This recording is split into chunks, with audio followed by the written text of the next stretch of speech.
Hello everyone, आप लोगों का स्वागत है मेरे एक और वीडियो में। आज का जो टॉपिक होने वाला है वो होने वाला है बिहार लेखपाल भर्ती 2024 का टैक्सेशन का सेट नंबर 2, जिसमें हम सब देखेंगे जीएसटी का सेट नंबर 2।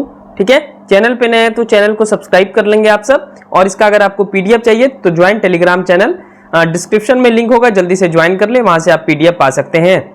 मेनली इस वीडियो में हम सब जीएसटी के कलेक्शन और डायरेक्ट टैक्सेस के कलेक्शन के ऊपर बात करेंगे, जो कि पिछले वित्तीय वर्ष 2023-24 में भारत सरकार द्वारा जुटाए गए हैं। यहां से आपका प्रश्न बनेगा ही बनेगा। ठीक है, तो करंट अफेयर्स की दृष्टि से बहुत महत्वपूर्ण है और टैक्सेशन की दृष्टि से बहुत ज्यादा महत्वपूर्ण ये वाला वीडियो होने वाला है। तो चलिए सबसे पहले समझेंगे, बहुत ही सरल भाषा में मैं समझाने का प्रयास करूंगा आप सबको।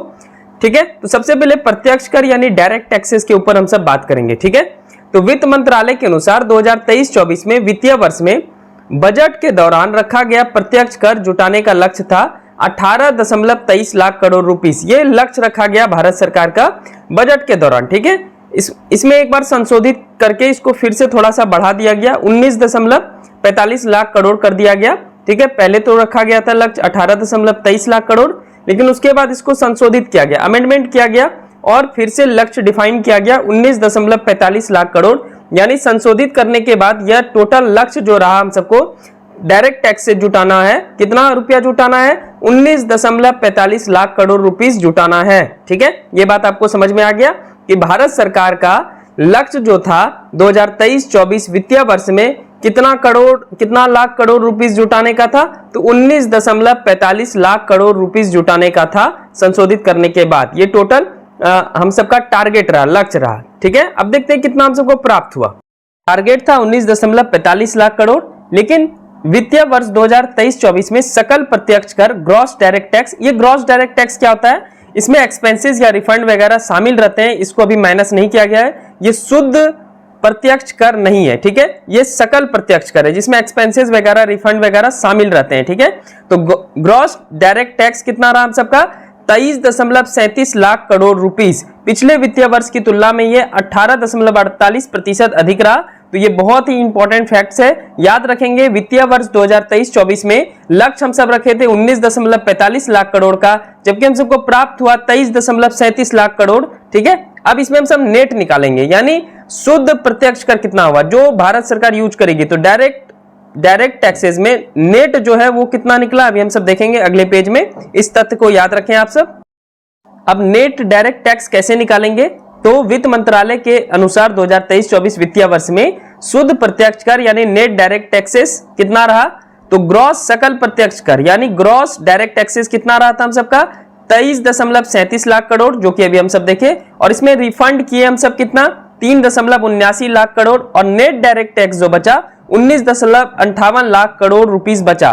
क्वेश्चन पे ध्यान देंगे, अगर आपसे पूछेगा कि वित्त मंत्रालय के अनुसार 2023-24 में वित्तीय वर्ष में नेट डायरेक्ट टैक्सेस यानी हम सबको शुद्ध प्रत्यक्ष कर कितना मिला, तो उसका आंसर हो जाएगा 19.58 लाख करोड़ रुपीस। अगर आपसे पूछेगा ग्रॉस सकल प्रत्यक्ष कर कितना मिला, तो उसका आंसर हो जाएगा 23.37 लाख करोड़ रुपीस। और रिफंड हम सब कितना किए, एक्सपेंसेस वगैरह था रिफंड किए, तो 3.79 लाख करोड़ रुपीस हम सब रिफंड किए।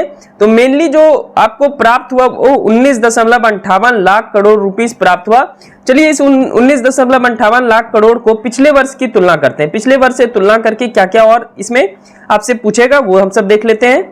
ध्यान से देखेंगे इस फैक्ट्स को, यानी वर्ष 2023-24 के वित्तीय वर्ष में नेट डायरेक्ट टैक्स शुद्ध प्रत्यक्ष कर रहा 19.58 लाख करोड़ रुपीस। ठीक है, तो इस वर्ष के बजट अनुमान की तुलना में ये कितना प्रतिशत अधिक है, तो 7.40% यह अधिक रहा। याद रखेंगे 7.40% अधिक रहा। और संशोधित अनुमान से यह कितना रहा, तो संशोधित कितना किए थे हम सब, याद कीजिए 19.45 लाख करोड़ रुपीस हम सब संशोधित करके लाए थे। कितना हम सबको डायरेक्ट टैक्सेस जुटाना है और उससे अधिक जुटा, कितना जुटा, तो 19.58 लाख करोड़ रुपीस जुटा है। यानी यह संशोधित अनुमान से 0.67% अधिक रहा।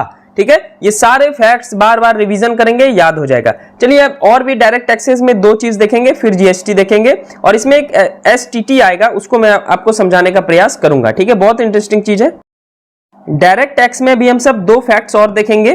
ठीक है, सबसे पहले देखते हैं ग्रॉस कॉर्पोरेट टैक्स, देखिए इसको कंपनी टैक्स भी बोलते हैं। तो कंपनी टैक्स से आप सबको समझ में आ गया होगा कि ये विभिन्न कंपनियों द्वारा टैक्स दिया गया होगा, ठीक है। तो सकल कॉर्पोरेट टैक्स, अभी मैं ग्रॉस के बारे में आपको सबसे पहले बताया कि ग्रॉस में रिफंड या एक्सपेंसेस वगैरह इंक्लूड रहता है, शामिल रहता है, ठीक है, इसलिए इसको ग्रॉस कॉर्पोरेट टैक्स बोलते हैं। ये शुद्ध कॉर्पोरेट टैक्स नहीं है। तो हम सबका वित्तीय वर्ष 2023-24 में वित्त मंत्रालय के आंकड़े के अनुसार सकल कॉर्पोरेट टैक्स यानी ग्रॉस कॉर्पोरेट टैक्स, जिसको कंपनी टैक्स भी बोलते हैं, कितना हम सब जुटाए? 11.32 लाख करोड़ रुपीस जुटाए। पिछले वित्तीय वर्ष में यह 10 लाख करोड़ रुपीस था। तो पिछले वित्तीय वर्ष की तुलना में ये कितना प्रतिशत अधिक रहा? तो 13.02% अधिक रहा। मैं नंबर में भी बता रहा हूं, आपको प्रतिशत में भी बता रहा हूं। एग्जाम में जो भी पूछेगा उसके अकॉर्डिंग तो आप सही करेंगे, ठीक है। तो वित्तीय वर्ष 2023-24 में ग्रॉस कॉर्पोरेट टैक्स यानी सकल कॉर्पोरेट टैक्स, जिसमें अभी रिफंड शामिल है, वो कितना रहा? 11.32 लाख करोड़ रुपीस, ठीक है। इस साल की बात हो रही है। पिछले वित्तीय वर्ष में यानी 2022-23 में रहा था 10 लाख करोड़, और उसकी तुलना करेंगे तो 13.02% अधिक है, ठीक है। चलिए अब देखते हैं कि शुद्ध कॉर्पोरेट टैक्स कितना रहा। ध्यान से समझने का प्रयास करेंगे, इजी वे में मैं समझा रहा हूं। तो शुद्ध कॉर्पोरेट टैक्स कैसे निकालेंगे हम सब? तो जो भी रिफंड है उसको आप सब माइनस कर देंगे तो हो जाएगा नेट कॉर्पोरेट टैक्स, ठीक है। तो ग्रॉस कॉर्पोरेट टैक्स था आपका 11.32 लाख करोड़, उसमें हम सब रिफंड कर दिए माइनस 2.21 लाख करोड़। तो नेट कॉर्पोरेट टैक्स जो हम सब इस साल जुटाए हैं 2023-24 वित्तीय वर्ष में 9.11 लाख करोड़। वित्तीय वर्ष किसको बोलते हैं? तो 1 अप्रैल से लेकर के 31 मार्च तक जो होगा साल, उसको वित्तीय वर्ष बोलते हैं, ठीक है। जैसे अभी कौन सा वित्तीय वर्ष चल रहा है? अभी चल रहा है 1 अप्रैल 2024 से 31 मार्च 2025 तक, ठीक है, यानी 24-25 का वित्तीय वर्ष चल रहा है। हम सबको पिछला वाला डाटा याद रखना है। तो नेट कॉर्पोरेट टैक्स रहा कितना? 9.11 लाख करोड़ रुपीस। कितना रहा? 9.11 लाख करोड़ रुपीस, एकदम याद रखें इसको। अच्छा, पिछले वित्तीय वर्ष में यानी 2022-23 का जो फाइनेंशियल ईयर चल रहा था, उस टाइम ये नेट कॉर्पोरेट टैक्स था 8.26 लाख करोड़। तो पिछले वर्ष की तुलना में यह है 10.29% अधिक है। तो प्रतिशत में भी याद रखना है, नंबर में भी याद रखना है, और इस साल जो भी आपका टैक्स कलेक्शन हुआ है उसको भी याद रखना है, ठीक है। चलिए, ये हो गया आपका सकल कॉर्पोरेट टैक्स, और ये भी आता है प्रत्यक्ष कर के अंतर्गत, और इसको क्या बोलते हैं हम सब? कंपनी टैक्स भी बोलते हैं। तो आप ये अनुमान लगा लें कि ये सारे कंपनीज वगैरह द्वारा ये टैक्स दिए गए होंगे, कॉर्पोरेट वगैरह द्वारा ये टैक्स दिए हैं, इसलिए इसको बोलते हैं कॉर्पोरेट टैक्स। अब देखते हैं कि पर्सनल इनकम टैक्स कितना भारत सरकार इस बार जुटा पाई है, ठीक है। चलिए अब देखते हैं हम सब पर्सनल इनकम टैक्स, ठीक है। निजी कह सकते हैं, व्यक्तिगत कह सकते हैं। तो व्यक्तिगत आयकर संग्रह इस साल कितना रहा? तो वित्तीय वर्ष 2023-24 में वित्त मंत्रालय के आंकड़े के अनुसार ग्रॉस पर्सनल इनकम टैक्स, फिर मैं बार बार ग्रॉस को रिपीट नहीं करूंगा, ग्रॉस मतलब सकल हो गया, और इसमें अभी रिफंड वगैरह क्या है? इंक्लूड है, एक्सपेंसेस वगैरह क्या है? शामिल है। तो ग्रॉस पर्सनल इनकम टैक्स सकल व्यक्तिगत आय plus STT security transaction tax, ठीक है। अभी इसके बारे में हम सब पढ़ेंगे आगे। तो ये कितना रहा दोनों मिला करके? 12.01 लाख करोड़ रुपीस। कितना रहा इस साल? 12.01 लाख करोड़ रुपीस। ये gross personal income tax plus STT है। नोट, पिछले वित्तीय वर्ष में यह रहा था 9.67 लाख करोड़। तो पिछले वित्तीय वर्ष की तुलना में ये कितना प्रतिशत अधिक रहा? 24.20% अधिक रहा। अभी एसटीटी के बारे में समझेंगे, ठीक है। क्या होता है एसटीटी सिक्योरिटी ट्रांजैक्शन टैक्स, क्या होता है और कब ये प्रभाव में आया? सबसे पहले जानते हैं नेट पर्सनल इनकम टैक्स इस बार कितना आया।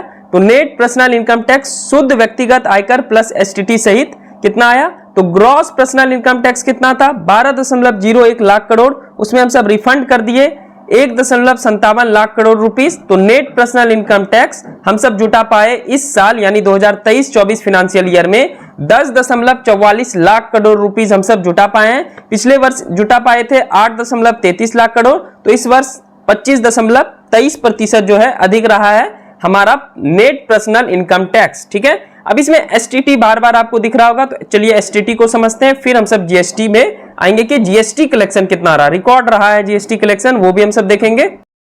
चलिए एसटीटी के बारे में जानते हैं। सिक्योरिटी ट्रांजैक्शन टैक्स, प्रतिभूति लेन देन कर, ठीक है।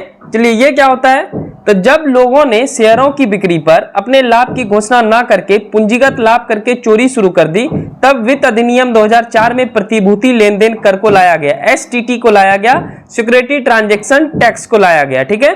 अब शेयर की बिक्री का मतलब क्या हुआ? देखिए, कोई कंपनी का शेयर ए नाम का व्यक्ति खरीदा 10 रुपए में, ठीक है, और इसको बेच दिया 15 रुपए में, और ये 5 रुपए का जो लाभ हुआ शेयरों पे इसको दिखाया ही नहीं पूंजीगत लाभ पे, ठीक है। तो यहाँ चोरी शुरू कर दी। मान लेते हैं कि 10 रुपए का शेयर खरीदा, बेचा 15 में और दिखाया 11 में, तो एक 4 रुपए का क्या हुआ, यहाँ पे घपलाबाजी हुआ कि नहीं हुआ। तो इसके लिए लाया गया सिक्योरिटी ट्रांजैक्शन टैक्स, इस चोरी को रोकने के लिए। इसलिए इसमें इक्विटी शेयर, डेरिवेटिव, इक्विटी उन्मुख या म्यूचुअल फंड इकाई शामिल है। देख सकते हैं म्यूचुअल फंड आप सब जरूर जानते होंगे। तो भारत में किसी मान्यता प्राप्त स्टॉक एक्सचेंज के माध्यम से लेन देन की गई प्रतिभूति जिसमें वस्तु और मुद्रा को छोड़ करके इस मूल्य पर यह कर देय होता है, यानी आपका सिक्योरिटी ट्रांजैक्शन टैक्स लगता है। तो आप समझ सकते हैं ये किससे रिलेटेड है, शेयर बाजार से रिलेटेड है। और यहाँ पे क्या मतलब बना कि शेयर का जो चोरी करता है लोग, बहुत आसान भाषा में मैं आपको बता रहा हूं कि 10 रुपए में शेयर खरीदा और किसी दूसरे व्यक्ति को 15 में बेच दिया, ठीक है। तो 15 में बेच दिया तो 5 रुपए का उसको फायदा हुआ, लेकिन दिखाया वो कि 11 में बेचे हैं। तो यहाँ पे चोरी हुआ कि नहीं हुआ, तो इसी को बोलते हैं, इसी के ऊपर लाया गया प्रतिभूति लेन देन कर। अच्छा, ये प्रतिभूति लेन देन कर कौन लगाता है, 2 फैक्ट्स और जान लीजिए यहाँ पे। एसटीटी या ऑफ मार्केट लेन देन या कमोडिटी या मुद्रा लेन देन पर लागू नहीं होता है, ठीक है। एसटीटी भारतीय केंद्र सरकार द्वारा यह कर लगाया या वसूला जाता है, ठीक है। सेंट्रल गवर्नमेंट इसको लगाती है, ठीक है, सिक्योरिटी ट्रांजैक्शन टैक्स। चलिए आप जानते हैं इनडायरेक्ट टैक्स में जीएसटी कितना कलेक्शन हुआ, रिकॉर्ड हुआ है, तो चलिए उसको भी देख लेते हैं, बहुत ही महत्वपूर्ण फैक्ट्स है। GST goods and service tax set 1 आप सब देख लीजिए, उसमें बेसिक बता दिया गया है। तो वित्त मंत्रालय द्वारा 1 अप्रैल 2024 को एक आंकड़ा जारी किया गया। 2023-24 में केंद्र सरकार द्वारा जीएसटी का कलेक्शन 20.14 लाख करोड़ रहा। कितना रहा, 20.14 लाख करोड़ जीएसटी यानी गुड्स एंड सर्विस टैक्स का कलेक्शन रहा। पिछले वित्तीय वर्ष की तुलना में यह 11.7% की वृद्धि हुई है, इसको भी याद रखेंगे। अच्छा नोट, जीएसटी लागू होने के बाद, जब से 2017 से जीएसटी लागू हुआ है, यह फर्स्ट टाइम है कि जीएसटी कलेक्शन 20 लाख करोड़ के आंकड़े को पार कर गया है, ठीक है। तो ये बहुत ही महत्वपूर्ण फैक्ट्स है। जीएसटी कलेक्शन फिनेंशियल ईयर 2023-24 में कितना रहा भारत सरकार का, 20.14 लाख करोड़। इस फैक्ट्स को हमेशा याद रखना है आप सबको, एग्जाम में पूछेगा ही पूछेगा, ठीक है। 11.7% की वृद्धि हुई है पिछले वर्ष की तुलना में, ठीक है। तो तुलना करके आप पढ़ेंगे तो आपका क्वेश्चन छूटने का चांसेस बहुत कम रहेगा। चलिए एक और स्लाइड है बचा हुआ, उसको भी मैं आपको पढ़ा देता हूं। चलिए नेक्स्ट देखते हैं, लास्ट पेज इस वीडियो का बहुत ही इंटरेस्टिंग है। वित्त मंत्रालय के अनुसार 2023-24 में औसत मासिक जीएसटी कलेक्शन कितना रहा, एवरेज मंथली जीएसटी कलेक्शन कितना रहा, 1.68 लाख करोड़ रहा। इसको याद रखेंगे, पूर्व में यह 1.5 लाख करोड़ था। एक महीने में जीएसटी का सबसे अधिक कलेक्शन कब देखा गया, तो अप्रैल 2023 में देखा गया था। 1.87 लाख करोड़ हम सब एक महीने में जीएसटी कलेक्ट किए थे। दूसरा सबसे अधिक कलेक्शन कहां रहा, तो मार्च 2024 में 1.78 लाख करोड़ रहा। यह दूसरा सबसे अधिक जीएसटी कलेक्शन है जो कि मार्च 2024 में रहा था। तो ये था आपका प्रत्यक्ष कर और अप्रत्यक्ष कर, डायरेक्ट और इनडायरेक्ट टैक्सेस के ऊपर कितना भारत सरकार पिछले वित्तीय वर्ष 2023-24 में कर जुटा पाई है, इसके ऊपर वीडियो था। आई होप कि ये वीडियो अच्छा लगा होगा, और अच्छा लगा हो तो हमारे चैनल को जरूर सब्सक्राइब कर लें, टेलीग्राम चैनल को ज्वाइन कर लें, वहां पे मैं पीडीएफ शेयर कर देता हूं, आराम से आप डाउनलोड कर सकते हैं और हार्ड कॉपी निकाल करके पढ़ सकते हैं। अगला जो जीएसटी का वीडियो आएगा उसमें और भी हम सब कॉन्सेप्ट जानेंगे कि जीएसटी कहां लागू होता है, इसके अलावा कैसे आप जीएसटी को पे करते हैं, ठीक है, इसके ऊपर भी हम सब चर्चा करेंगे। तो सब्सक्राइब कर लेंगे हमारे चैनल को और एक लाइक जरूर कर देंगे इस वीडियो को अगर हमारी मेहनत आप सबको अच्छी लग रही हो। थैंक यू सो मच, मिलते हैं नेक्स्ट वीडियो में।